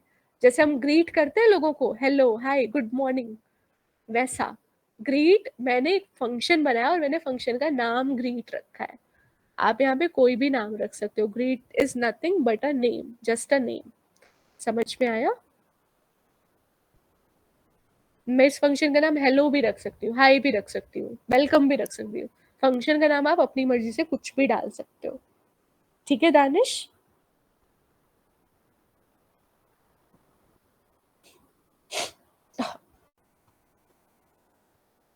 ओके, तो क्या हुआ जब हमने इस फंक्शन को कॉल किया, फंक्शन का नाम मैंने ग्रीट रखा है, आप कोई भी नाम रख सकते हो। तो जितनी इंफॉर्मेशन आप पास कर रहे हो उतनी ही इंफॉर्मेशन आपको एक्सपेक्ट करनी है। अगर आप ऐसे यहाँ पे 2 डेटा पास कर रहे हो, यहाँ पे आप 3 डेटा एक्सपेक्ट कर रहे हो, तो ये एरर है। ठीक है, तो अभी हम यहाँ से इसको हटाते हैं, तो क्या होगा, देखो ये आ गया। मुझे बताओ इतना समझ में आया, सिर्फ इतना पार्ट? ओके, इसका मतलब जितनी आप इंफॉर्मेशन पास कर रहे हो उतना ही आपको एक्सपेक्ट करनी है। ठीक है, तो अब यहाँ पर ये जो मैंने आदित्य कुमार पास किया है, तो जब हम फंक्शन कॉलिंग करते हैं, ठीक है, फंक्शन कॉलिंग कैसे करते हैं, पहले हम लिखते हैं फंक्शन का नाम और फिर हम यहाँ लिखते हैं आर्ग्यूमेंट्स, इसको बोलते हैं आर्ग्यूमेंट्स। आर्ग्यूमेंट्स क्या होता है, वो डेटा जो आप पास कर रहे हो, और ये जो वेरिएबल है जो डेटा एक्सपेक्ट कर रहे हैं, इनको हम बोलते हैं पैरामीटर्स। ठीक है, जब आप फंक्शन में कोई वेरिएबल ऐसे ले रहे हो उसको बोलते हैं पैरामीटर्स, और जो आप डेटा पास कर रहे हो, ठीक है, जो कि कॉपी हो रहा है पैरामीटर में, इसको बोलते हैं आर्ग्यूमेंट्स। तो यहाँ पे आर्ग्यूमेंट्स है आदित्य कुमार, ये आर्ग्यूमेंट है, सानिया मिर्जा ये भी आर्ग्यूमेंट है, और पैरामीटर क्या है, जो डेफ के साथ लिखा है, एफ नेम और एल नेम। समझ में आया, पैरामीटर और आर्ग्यूमेंट समझ में आया। अगर हम 3 लिखे और कॉलिंग के टाइम 2 लिखे, हाँ तो एरर है गामिनी। मैम डेटा कॉलिंग एक तरह से इनपुट का काम करता है, हाँ, क्योंकि बेटा अगर मैं ऐड को कॉल करूंगी तो मैं बताऊंगी ना कि 2 और 3 ऐड कर दो, तभी तो वो ऐड करेगा। तो जब आप किसी फंक्शन को कॉल कर रहे हो तो आप उसे इंफॉर्मेशन दे के कॉल करो कि भाई तुम इसको ऐड करो या इसको सब्ट्रैक्ट करो। हाँ ठीक है, तो फंक्शन कॉलिंग के अंदर आप इनपुट भी पास कर सकते हो। इतना समझ में आया। गामिनी आपने जो लिखा है 3 पैरामीटर और कॉलिंग के टाइम 2 लिखे, वो एरर है, ठीक है, एरर जनरेट हो जाएगा उससे। ओके ठीक है, तो अब हम देखते हैं, अब हमें कंडीशनल यहाँ पे कुछ काम करना है। तो मैं यहाँ पे बोल रही हूँ कि भाई अगर मेल है तो मिस्टर लिख के आना चाहिए, और अगर फीमेल है तो मिस लिख के आना चाहिए, ठीक है। तो मैं अब यहाँ पे जेंडर भी पास कर रही हूँ, तो मुझे जेंडर भी एक्सेप्ट करना पड़ेगा, ठीक है। अब ये यहाँ पर जो सैल्यूटेशन है, सैल्यूटेशन मतलब जो हम लगाते हैं डॉक्टर, मिस्टर, मिस, इसको सैल्यूटेशन बोलते हैं, ठीक है। तो अब ये जो सैल्यूटेशन है ये डिपेंड करेगा जेंडर पे। तो मैं अब यहाँ पर लिखूंगी इफ की condition, if gender equal to male, कि भाई अगर जेंडर मेल है तो प्रिंट कर दो हेलो मिस्टर। यहाँ पे मैं यहाँ पे आके मिस्टर लिख देती हूँ, ठीक है। बट अगर ये फीमेल है तो यहाँ पे मैं लिख देती हूँ एलिफ,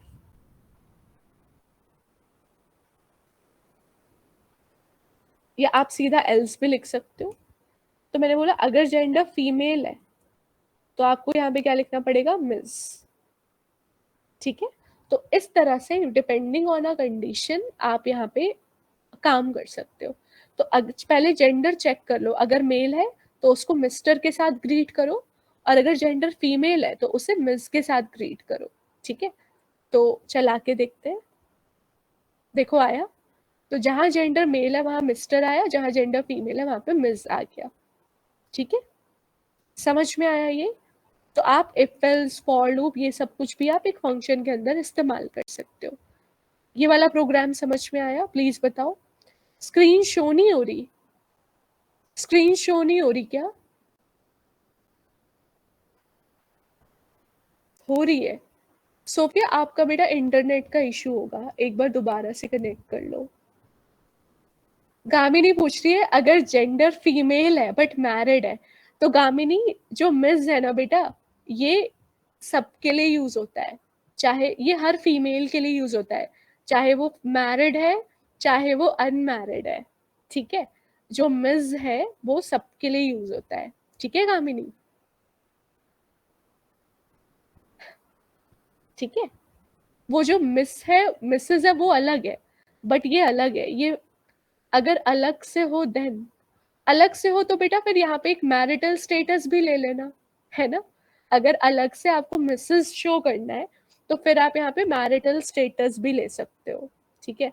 आप यहाँ पे मैरिटल स्टेटस भी डाल सकते हो, ठीक है, जैसे मैरिड है, ठीक है, और यहाँ पे भी आपने लिख दिया मैरिड है, ठीक है। अब अगर आपको यहाँ पर मैरिड में मिसेस चाहिए तो आप यहाँ पर अब एक और लिखो मैरिटल स्टेटस, ठीक है, एक और ले लो, और यहाँ पर फीमेल के केस में, क्योंकि मेल के केस में तो क्या होगा, मिस्टर ही रहेगा, चाहे वो मैरिड है चाहे वो अनमैरिड है। बट हम यहाँ पर अब ऐसे लिखेंगे, अगर जेंडर फीमेल है तो ऐसा हो जाए, एंड, अब यहाँ पर हम एंड लगा देंगे, ठीक है।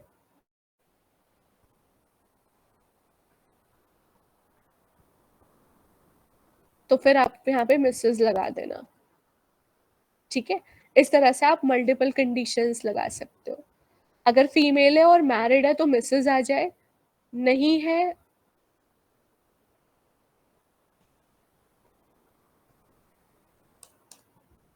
और अगर फीमेल है और मैरिटल स्टेटस अनमैरिड है तो मिस आ जाए, ठीक है। तो फिर ऐसे कर सकते हो, ठीक है। मल्टीपल कंडीशंस भी आप लगा सकते हो। वैसे मिस जो है वो सबके लिए यूज होता है, ठीक है, यूनिवर्सल है ये। एमएस जो है, मिस बोलते हैं इसको, ये मैरिड अनमैरिड सबके लिए यूज होता है, ठीक है। तो अगर मैं इसको रन करूं तो ये आएगा, समझ में आया। तो इस तरह से आप मल्टीपल कंडीशंस इंप्लीमेंट कर सकते हो। ओके, पैरामीटर और आर्ग्यूमेंट समझ में आया। अब आप एक काम करो, ये जो मैंने ऐड टू नंबर्स करे थे, ये वाला, इसको आप मुझे पैरामीटर्स की मदद से ऐड करके दिखाओ। ऐड फंक्शन बनाओ, मैं क्वेश्चन यहाँ पे लिख रही हूँ, write a function to add two numbers using parameter. करो इसे, रन करो, बना के दिखाओ इसे।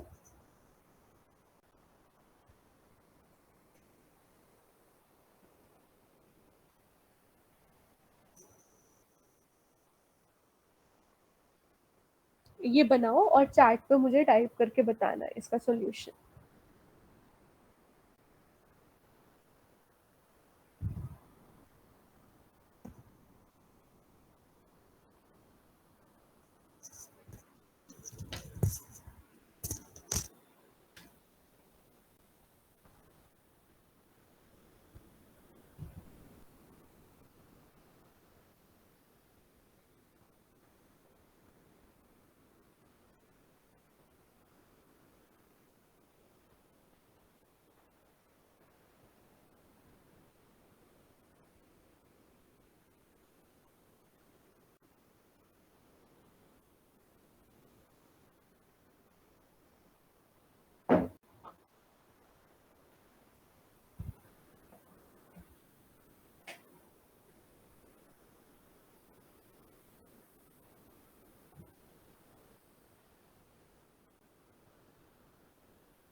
हाँ,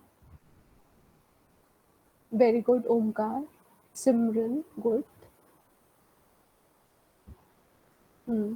मेघा बेटा, आपने ना ए और बी की वैल्यू पास नहीं करी इधर, ये पास करोगे ना, जैसे ए और बी में जाएगा क्या, तो ऐड में आपको पास करना पड़ेगा। लेट्स से 10, 20, तो 10 चला जाएगा ए में, 20 चला जाएगा बी में, ठीक है। हम जब पैरामीटर बनाते हैं तो हम डेटा पास करते हैं ना कॉलिंग के टाइम पे।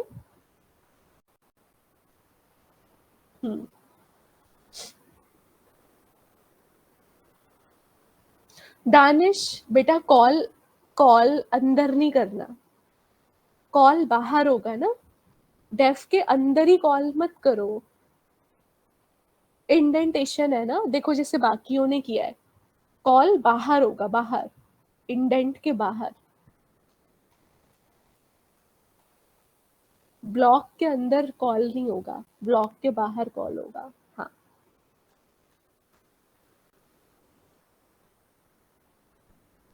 यस पलक, गुड, वेरी गुड, इजी, समझ में आ गया, कुछ मुश्किल नहीं है इसके अंदर, ठीक है। देखो, तो यहाँ पर हम लिखेंगे सिंपल डेफ एट, कुछ भी नहीं, यहाँ पर फंक्शन का नाम हम लिख सकते हैं, 2 पैरामीटर लेते हैं, ठीक है। और अब हम यहाँ पर लिखते हैं प्रिंट सम इज, ठीक है। और आखिरी में हम इसे कॉल कर देते हैं एडम, और यहाँ पे जो आप डेटा पास करोगे ये उसको जोड़ देगा, ठीक है। सिंपल, कुछ मुश्किल नहीं है इसके अंदर, ठीक है। अब हम एक कॉन्सेप्ट समझते हैं, ये हो गया सबका, ठीक है। अब हम एक कॉन्सेप्ट समझते हैं, ठीक है। देखो, मान लो मैं एक एग्जांपल दे रही हूँ, सपोज करो मुझे ना काव्या से कुछ काम करवाना है, तो काव्या मेरा फंक्शन हुआ, ठीक है। अब काव्या को मैं बोल रही हूँ कि भाई तुम 2 नंबर्स को जोड़ दो, और मैंने 2 नंबर्स उसको प्रोवाइड कर दिए, तो जो 2 नंबर मैंने प्रोवाइड किए वो क्या हो गए, आर्ग्यूमेंट्स, उसको क्या बोलेंगे, आर्ग्यूमेंट्स, ठीक है। तो काव्या ने क्या करा, काव्या मान लो एक फंक्शन है, उसने क्या करा, वो 2 नंबर्स को लिया और उसको जोड़ दिया, ठीक है। जब उसने 2 नंबर्स को जोड़ दिया, तो मैंने उसको बोला कि आप जो 2 नंबर्स हैं उनको जोड़ के प्रिंट कर दो, तो उसने क्या किया, सीधा प्रिंट कर दिया। यहाँ पे जैसे मैंने यहाँ पर क्या करा, जो एडनम नाम का फंक्शन बनाया, मैंने सीधा प्रिंट कर दिया। बट कभी कभी ऐसा होता है कि हमें ना जो रिजल्ट है वो प्रिंट नहीं कराना, हमें उस रिजल्ट का यूज आगे करना है। दोबारा समझाती हूँ।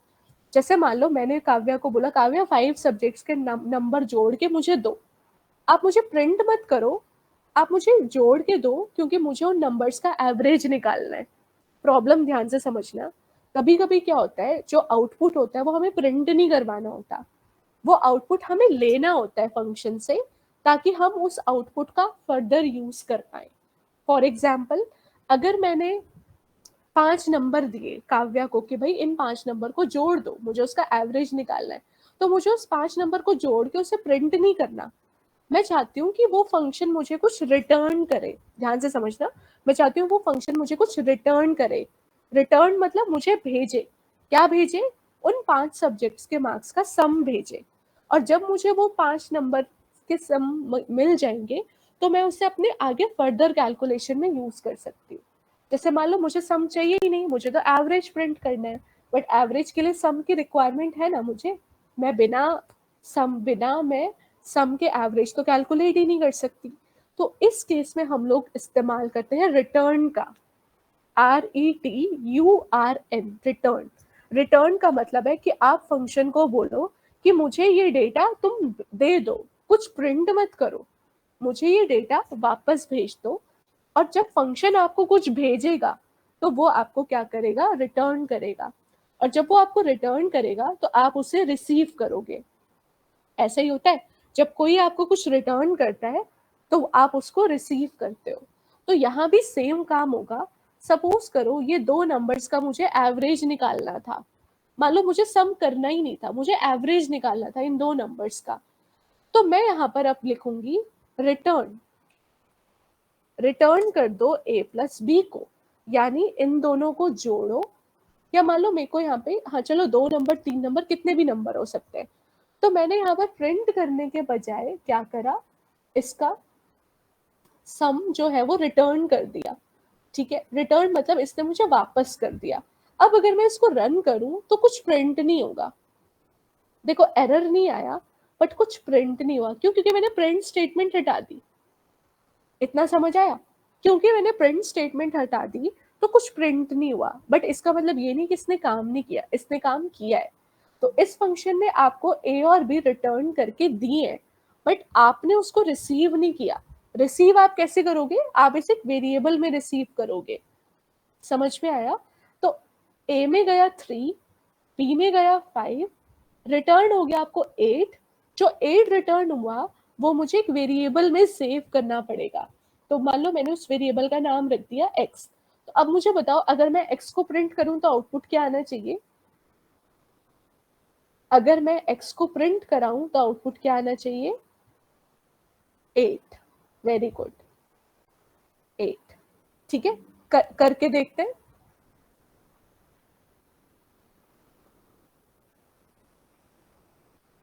आया? ठीक है, तो मुझे क्या करना है, मुझे सम तो निकालना ही नहीं, मान लो मुझे एवरेज निकालना है। तो अब मैं यहाँ पर लिख सकती हूँ प्रिंट एवरेज इज, दो नंबर्स का एवरेज कैसे निकलेगा? x divide by 2। 2 क्यों? क्योंकि दो ही नंबर्स है, 3 होते तो यहाँ पे डिवाइड बाई 3 लिख देती।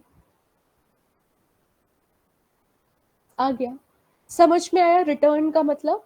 फंक्शन आपको कुछ भेज रहा है और उसे आप रिसीव कर रहे हो। समझ में आया? इतना बताओ, ये रिटर्न का कॉन्सेप्ट समझ में आया? हम फंक्शन से कुछ आउटपुट मांगना चाहते हैं और फिर हम उस आउटपुट को अपने हिसाब से यूज करना चाहते हैं। बताओ, रिटर्न का मतलब समझ में आया?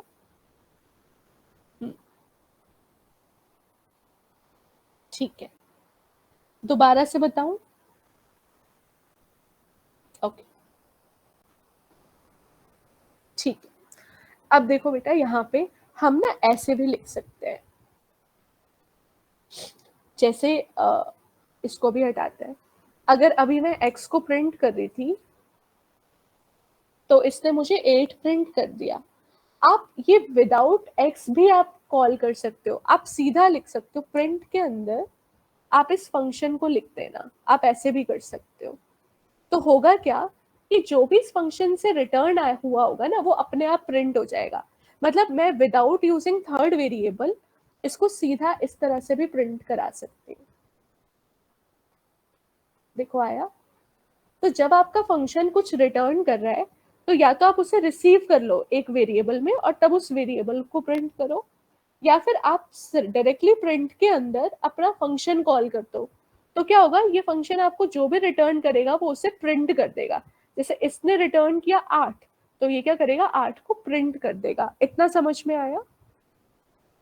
ये समझ में आया कि एक्स वेरिएबल का इस्तेमाल किए बिना भी आप यूज कर सकते हो। ठीक है, ठीक है। तो ये होता है हमारा रिटर्न। ओके, अब हम यहाँ पर ना ऐसे भी कर सकते हैं। देखो, मैं यहाँ पर इस तरह से भी कर सकती हूँ कि मैंने एक फंक्शन बनाया कैलकुलेटर, जिसमें मेरा, मान लो मैं दो नंबर्स ले रही हूँ, ठीक है। तो मैं यहाँ पर ना ऐसे लिख सकती हूँ multiple return a plus b, comma a minus b, comma a into b, comma a divide by b. मतलब मैं मल्टीपल वैल्यू इस तरह से रिटर्न कर सकती हूँ। मुझे बताओ, ये जो मैंने लिखा है ये कौन सा डेटा टाइप है? ये जो मैंने हाईलाइट किया है ये कौन सा डेटा टाइप है?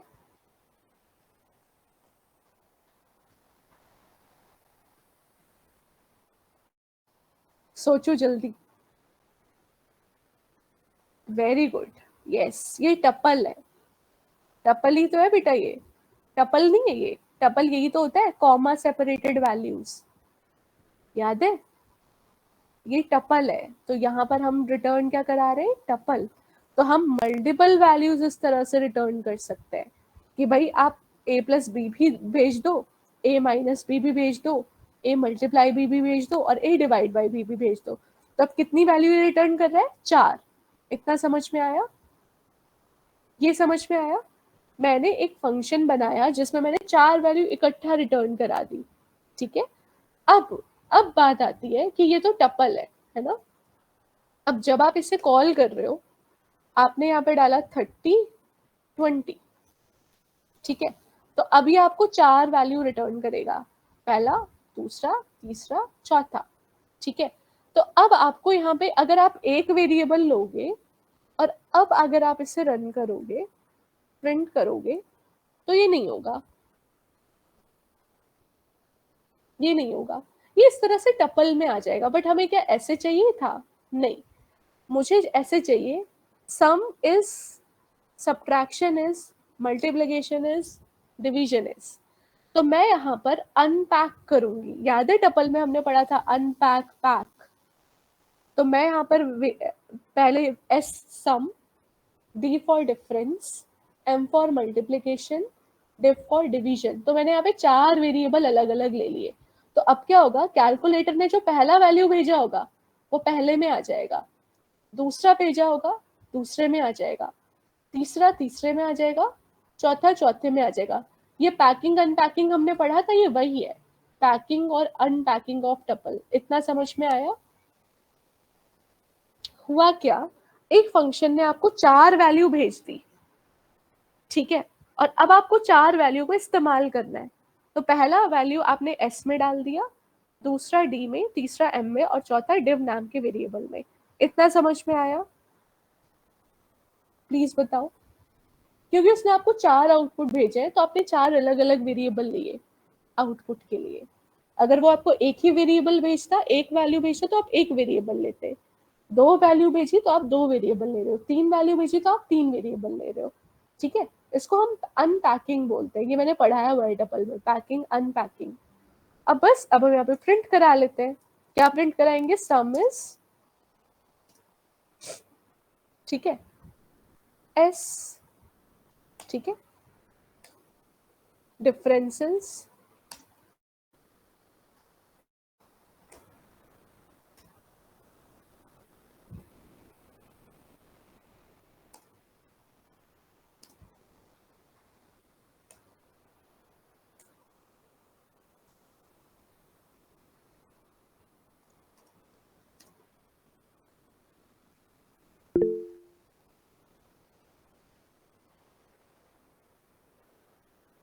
ठीक है। रन करके देखते हैं इसे। देखो आ गया, ठीक है। तो ये हमने क्या सीखा, ये है रिटर्निंग मल्टीपल वैल्यूज। आप एक वैल्यू, 2 वैल्यू, कितनी भी वैल्यूज आप रिटर्न कर सकते हो। रिटर्न का मतलब समझ में आया? ये रिटर्न मल्टीपल वैल्यू समझ में आया? प्लीज बताओ।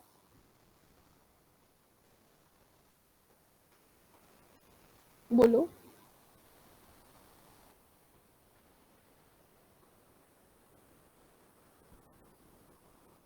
नहीं आया तो बताओ, मैं फिर से एक्सप्लेन करती हूँ।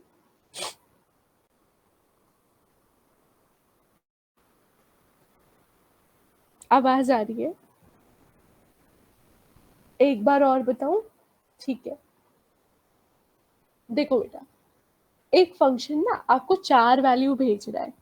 जैसे कैलकुलेटर है, मैंने उससे इंस्टेड ऑफ 4 बार अलग अलग function add, subtract, multiply, divide 4 बनाने के बजाय मैंने एक ही बना लिया। और मैंने ना रिटर्न कराया, मैंने एक बार a प्लस बी की वैल्यू रिटर्न करा दी, फिर a माइनस बी करा दिया, फिर a मल्टीप्लाई, फिर a डिवाइड। इसका मतलब मैंने 4 वैल्यू बोला अपने फंक्शन को कि तुम मुझे 4 वैल्यू भेजो, एक बार प्लस वाला, एक बार माइनस वाला, एक बार मल्टीप्लाई वाला, एक बार डिवाइड वाला। तो जैसे ही मैं इस फंक्शन को कॉल करूंगी तो ये मुझे 4 वैल्यू मुझे एक्सेप्ट करनी पड़ेगी। क्यों? जब 4 भेजा है तो 4 ही तो एक्सेप्ट करूंगी, है ना। तो पहला जो भेजा उसे मैंने एस वेरिएबल में एक्सेप्ट कर लिया, जो उसने मुझे दूसरा भेजा उसे मैंने डी नाम के वेरिएबल में एक्सेप्ट कर लिया, जो तीसरा भेजा उसे मैंने एम नाम के वेरिएबल में एक्सेप्ट कर लिया, और जो फोर्थ भेजा उसे मैंने चौथे नाम के वेरिएबल में एक्सेप्ट कर लिया, और लास्ट में बस मैंने इनको प्रिंट कर दिया। तो एस में क्या आएगा? जो ए प्लस बी हुआ होगा। डी में क्या आएगा? जो ए माइनस बी हुआ होगा। तो ए प्लस बी क्या होगा? 50। डी में क्या आएगा? 10। एम में क्या आएगा? 600। और डिव में क्या आएगा? 1। अब समझ में आया? दानिश अब समझ में आया या दोबारा बताऊं?